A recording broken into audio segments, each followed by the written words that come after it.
man who went to the doctor, and he was in great physical pain. And he said to the doctor, "Doctor, I feel pain all over." There was not a part of his body where he was not feeling pain. And so the doctor said, well, man, that's very unusual. He said, "Why don't you touch your shoulder?" And the man touched his shoulder, and he screamed out in pain, "Ah!" The doctor said, "Well, touch your leg." And he touched his leg, and he was grimacing. And the doctor said, "Well, touch your forehead." And the man was in obvious physical pain. And the doctor said, "Man, this is incredible. I've never seen anything like this before in my life. Why don't we try one more thing? Why don't you touch your toes?" And the man touched his toes, and he just screamed out in pain. And so the doctor examined him, and the man told the doctor, he said, "Doctor, I'm telling you, everywhere I touch, I hurt." And the doctor said, "No wonder. You've got a dislocated finger."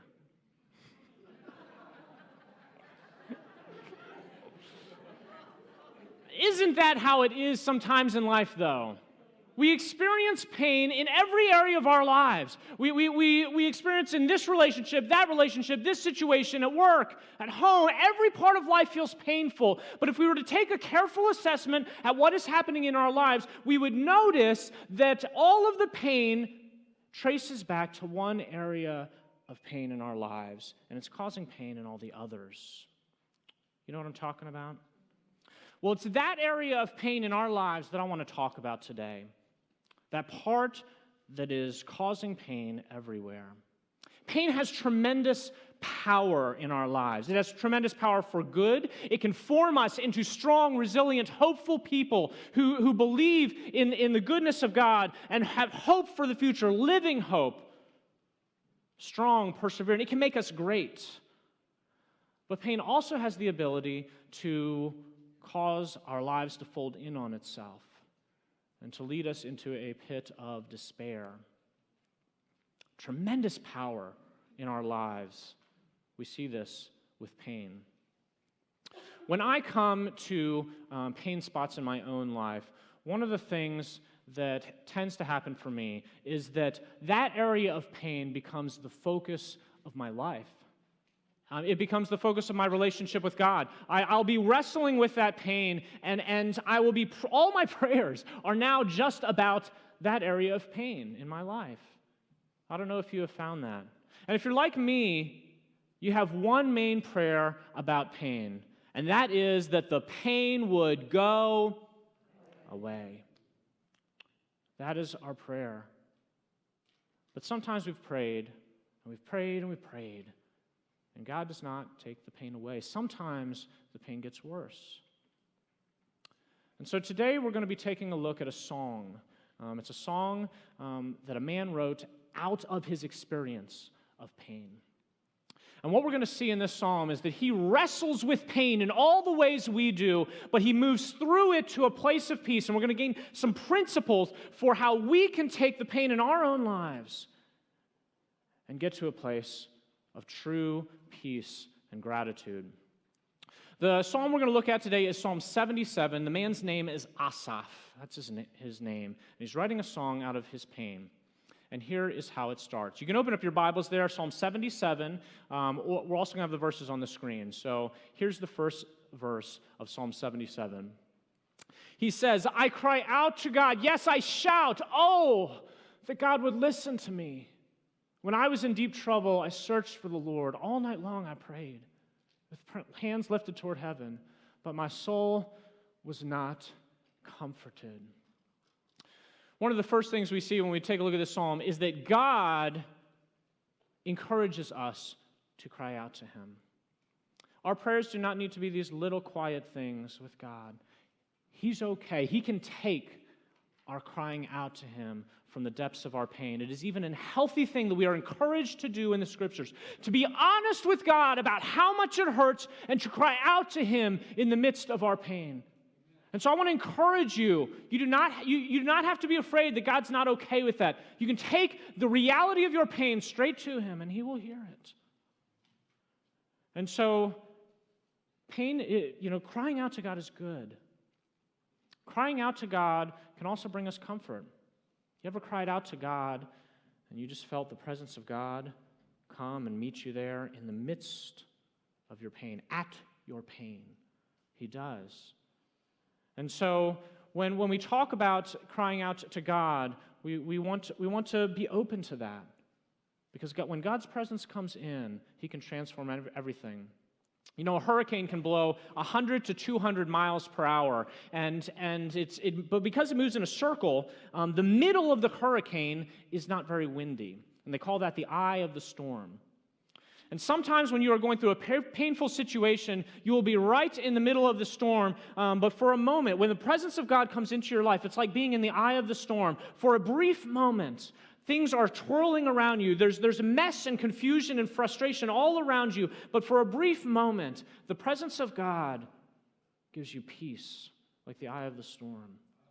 And it is a gift that God gives us. He is available to bring that peace and that comfort into our lives when we are in the midst of pain. But sometimes we have asked. We've asked Him to help us. And sometimes God does not take the pain away. And Asaph, he's in the middle of his prayer. And one thing that we notice in his prayer is he says, "My soul was not comforted." Did you notice that? Sometimes we pray and we don't find comfort. We say, why? Well, here's an interesting thing. The verse there, it's literally, if you go back to Hebrew, it's literally, "My soul refused to be comforted." You see the difference there? My soul refused to be comforted. And sometimes when we're going through pain, our soul is refusing to be comforted. And you know what? I don't know if that's healthy or not, but you know what? Sometimes we're there, right? Sometimes we don't want comfort. We want God to take the pain away. But sometimes He doesn't. We've been praying day after day, and He still hasn't taken the pain away. And it's in those moments that we begin to question why. You ever questioned why? Well, Asaph did too. Take a look at this. Here's what he says. He says, "I think of the good old days, long since ended, when my nights were filled with joyful songs. I searched my soul and ponder the difference now. Has the Lord rejected me forever? Will He never again be kind to me?"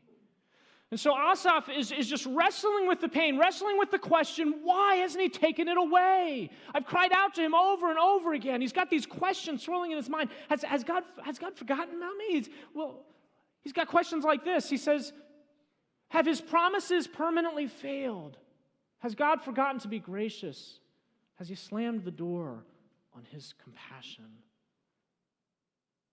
Have you ever been there before in the midst of your pain and just felt like, what is going on here, God? I believe in a God that is good. Where is He? Well, one of the things we learn from Asaph's psalm is it's okay to question God. You'll run into some people who will say, "Oh, you should never question God, never question God." And I think what those people are trying to say to us is that you should never accuse God. Because, sometimes we're questioning God, and it's more like, why is God doing this? I can't believe, it's kind of an accusatory thing. Do you know what I'm talking about? I can't believe God let this happen to my life, as if He should be ashamed of Himself. And it's not right to accuse God. That's not our place. But it's okay to question Him, to ask why.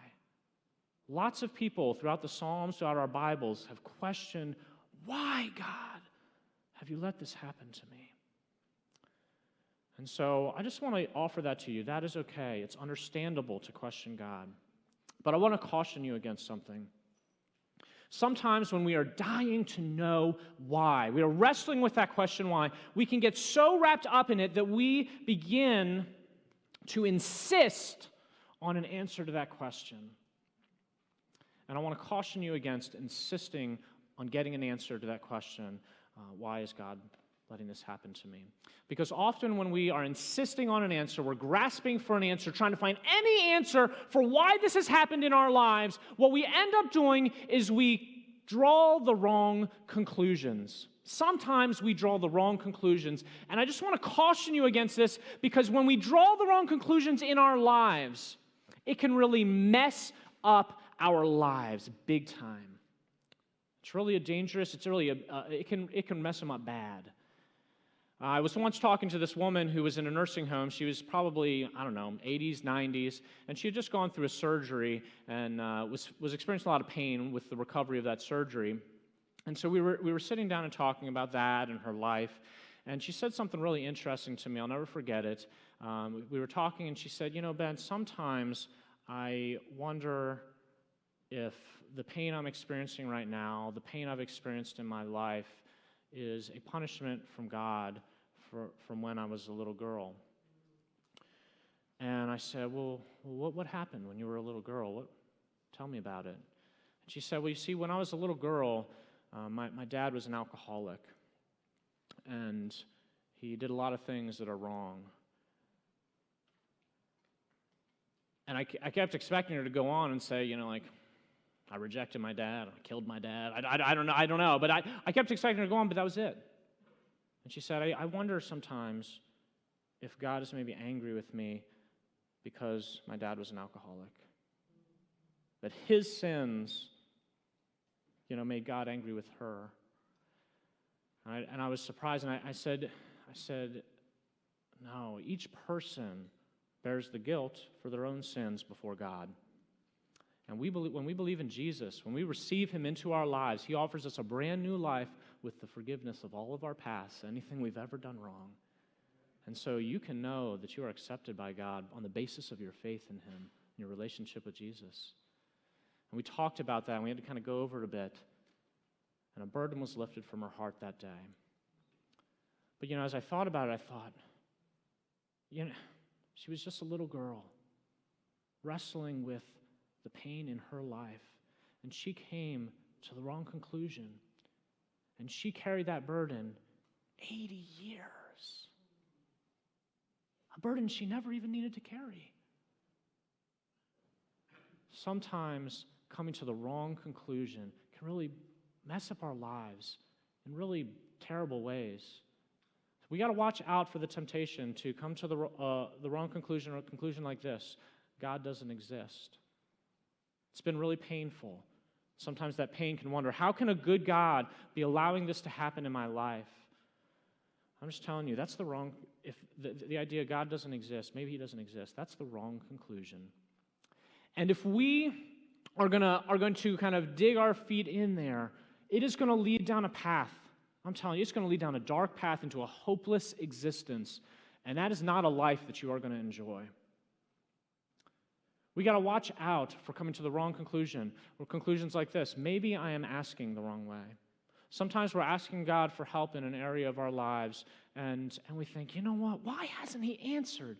Maybe I'm doing something wrong with my prayers. Maybe if I get on my knees, then I can get through to him. You ever wonder that? Maybe I need to get on my knees, and then I'll get through to him. Maybe I need to pray more passionately, and then I'll get through to him. Maybe I need to pray more often. Maybe that's it. Maybe if I try this one thing or try this thing, then I'll finally get through to God, and he'll finally answer my prayer and remove this pain from my life. It's the wrong conclusion. You're not praying the wrong way. God hears every single word you have prayed, every single word. He knows it all, and he cares about it.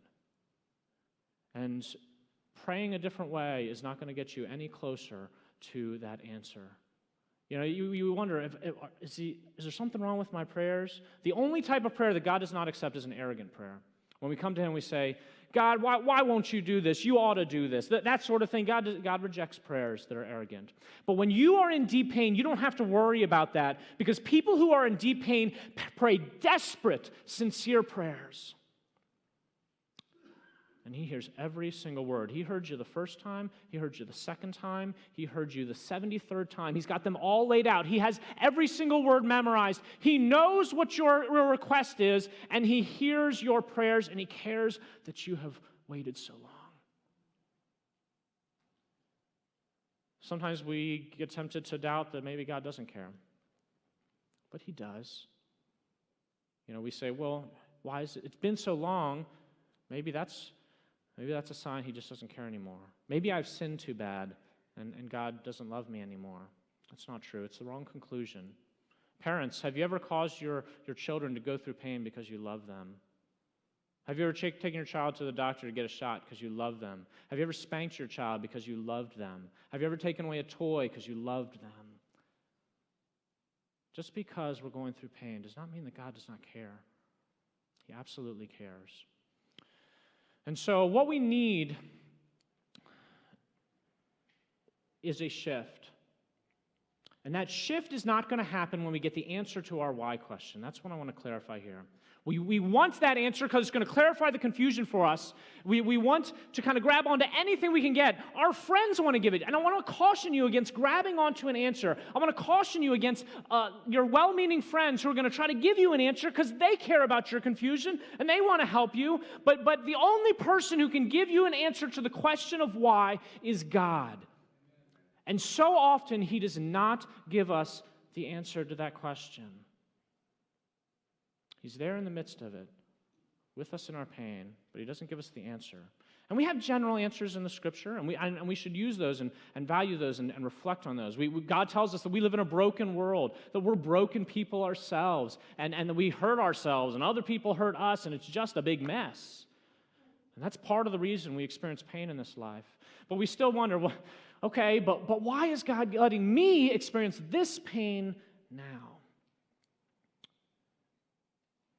We don't know why. Well, Asaph experiences a shift in his song that he gives us, and he tells it to us. He's crying out to God. He's pouring his heart out to God, and he's asking for relief. He's asking the questions why. He's even drawn some wrong conclusions. Take a look at this wrong conclusion that he drew. He said, "And this is my fate. The Most High has turned His hand against me." Asaph drew a wrong conclusion. He said, God's my enemy. This is my lot in life. He did it. It's understandable. We get there sometimes. But then something changed, and here's what changed for Asaph. Take a look at this verse. He said, "But then I recall all you have done, O Lord. I remember your wonderful deeds of long ago." I remember the time, God, when you rescued me, and I didn't think you would. I remember the pain of the past and how I don't experience that anymore. And he has this hope.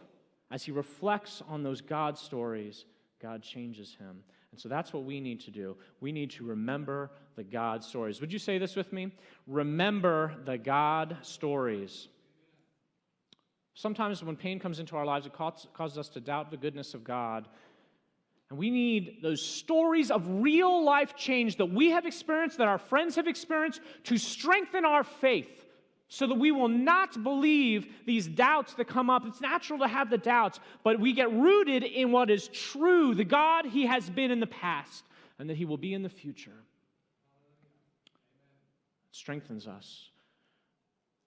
My mind goes back to the God stories in my life. I remember the days when I was a teenager, before I was following Jesus. And I remember the despair I lived in, the hopeless existence, always hoping that this next thing that I was pursuing was going to bring satisfaction, looking for satisfaction in the things of this world, but everything kept coming up empty. Never found the satisfaction I was looking for, but then God came in, He gave me new life and real purpose. I go back there and I remember the despair of those days. He brought me out of that. The loneliness of those, He brought me out of that. I go back to my young 20s when I was in college and I was severely depressed. I was on medication and I was getting more depressed. And I was just wrestling with wondering what is going on, and I prayed for God to remove it. And I was doing everything I could to climb my way out of depression, and it was still there. Things were getting worse. I kept praying, asking God to remove it. And it took a while. But He brought me out of it. He rescued me, and I've never had to walk that road again. And I remember that He did it. He can do it again then. He can do it again in my life. He can do it again in your life. He did it. His power. What are the stories in your life that you need to be remembering of what He brought you from? How He was incredible in your life.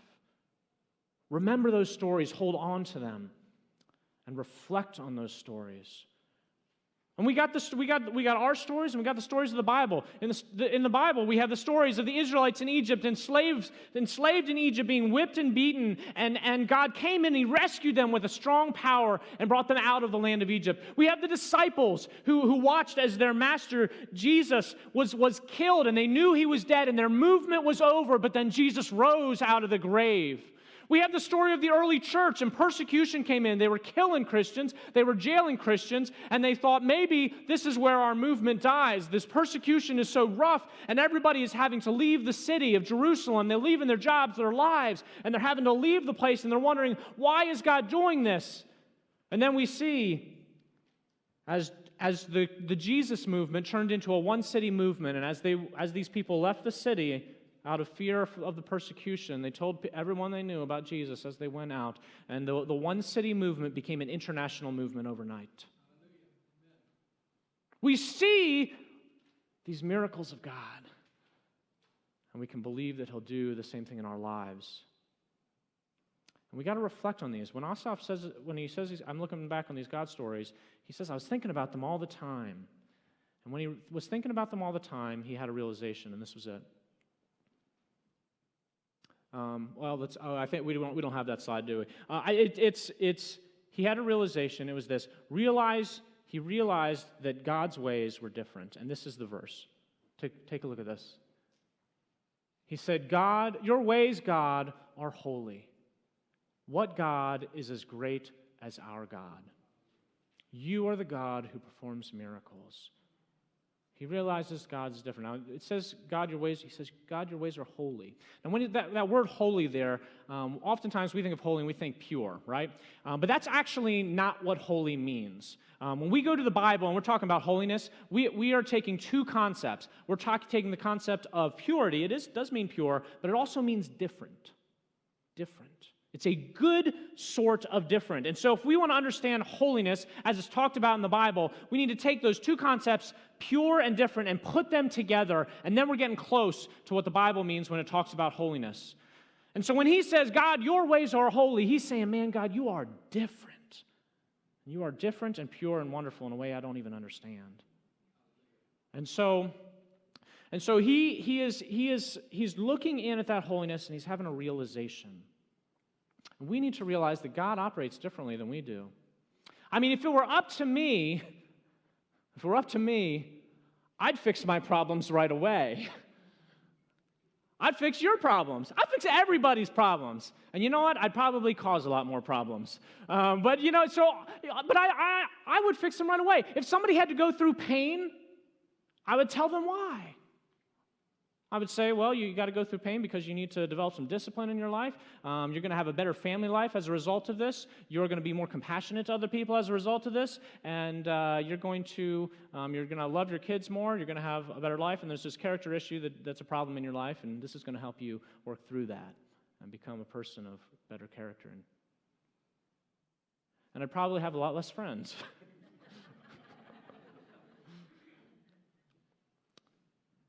We need to have some realizations about how different God is. He doesn't operate that way. He doesn't operate like us. He's got his reasons. We don't know what they are, but he's different.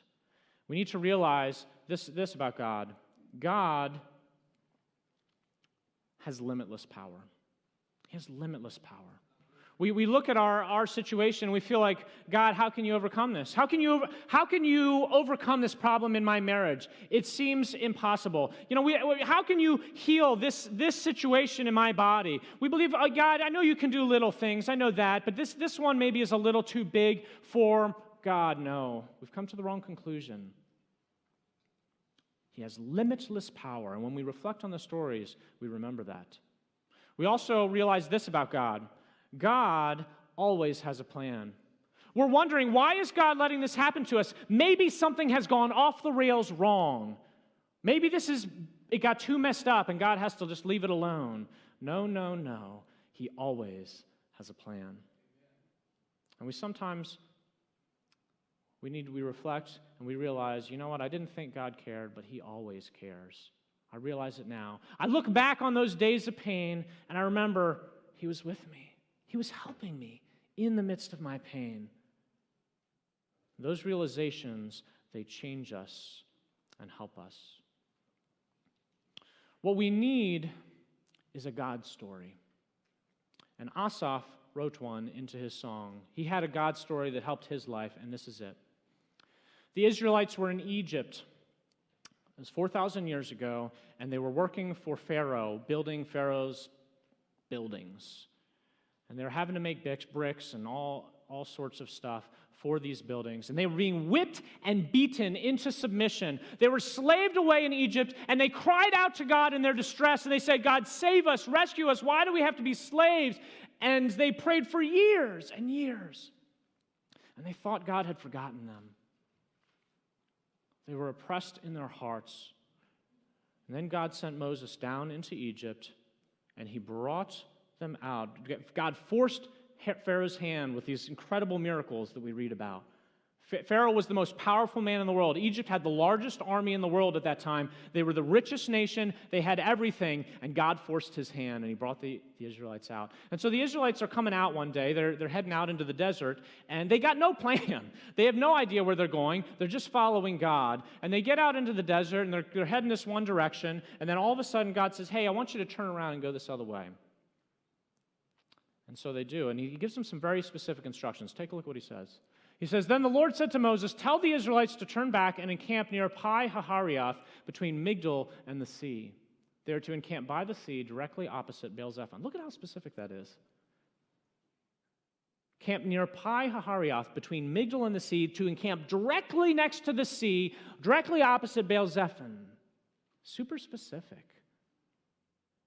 And what we get a feel for with the geography of the area is that there's like a little bit of a mountain range, and then there's the sea. And so he's telling them to camp like in this little alcove between the mountain and the sea, between Migdol and the sea. And he wants them to camp right next to the sea, opposite Baal-Zephon. Maybe it's like an island or something on the other side of the sea, but they're supposed to camp like right opposite to it.